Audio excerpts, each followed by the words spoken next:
വായിച്ചറിഞ്ഞത് കേരളത്തിലെ പട്ടിണിയെ കുറിച്ച് വായിച്ചറിഞ്ഞത് കാരൂർ കഥകളിലാണ്.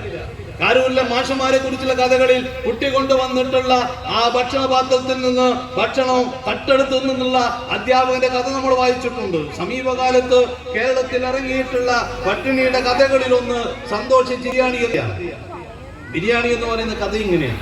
നമ്മുടെ തൊട്ടടുത്തില്ല കാസർഗോഡ്. ഞാൻ ആ കഥയുടെ വിശദാംശങ്ങളിലേക്ക് ഒന്നുമല്ല പോകുന്നത്.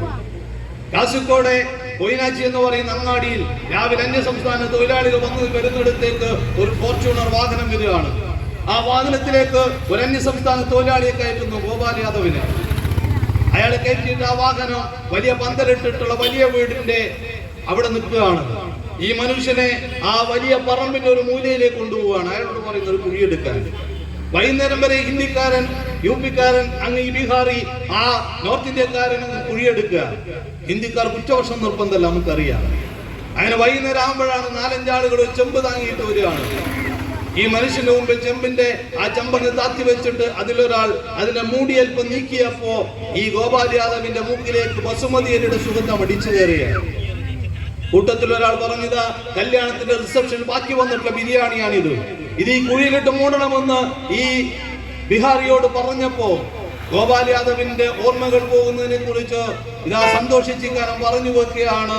ബീഹാറിലെ തന്റെ കുഗ്രാമത്തിലെ കൊച്ചുകുടിലിൽ കഞ്ഞിവെള്ളം കൊണ്ട് തൊണ്ട നനക്കാൻ കഴിയാതെ തന്റെ മുന്നിൽ പിടഞ്ഞു മരിച്ചിട്ടുള്ള ബസുമതി എന്ന് പറയുന്ന മോളുടെ ഓർമ്മകൾ, മകളുടെ ഓർമ്മകൾ ഈ മനുഷ്യന്റെ മനസ്സിൽ നിറയുകയും കണ്ണ് നിറഞ്ഞു പോവുകയും ചെയ്തു എന്ന് പറയുന്ന ഭാഗത്ത് സന്തോഷിച്ചിക്കാനും കഥ അവസാനിപ്പിക്കുകയാണ്.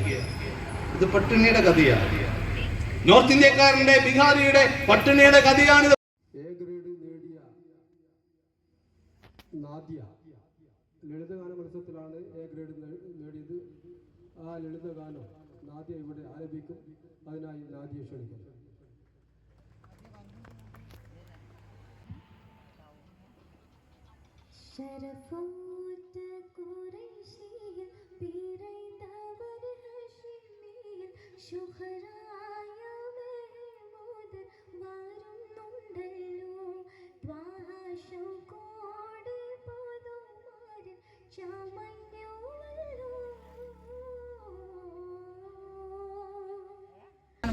പ്രിയപ്പെട്ടവരെ, ടി കെ മുസ്തഫ 3ാം ചരമവാർഷിക അനുസ്മരണത്തോടനുബന്ധിച്ച് ഡിസംബർ 1-ാം തീയതി പെരിക്കാട് മന്ദിരത്തിൽ വെച്ച് നടന്ന കുട്ടികളുടെയും അംഗൻവാടി കുട്ടികളുടെയും അതുപോലെ LP UP പൊതുവിഭാഗം ഈ വിഭാഗത്തിലെല്ലാം ഒരു വിവിധ മത്സരങ്ങൾ നടത്തിയിരുന്നു. ആ മത്സരത്തിൽ വിജയിച്ച ആളുകളുടെയും കുട്ടികളുടെയും ഒക്കെ പേരാണ് ഞാൻ ഇവിടെ വായിക്കുന്നത്. അവർ വന്ന് സമ്മാനം വാങ്ങിക്കും.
സ്ഥാനം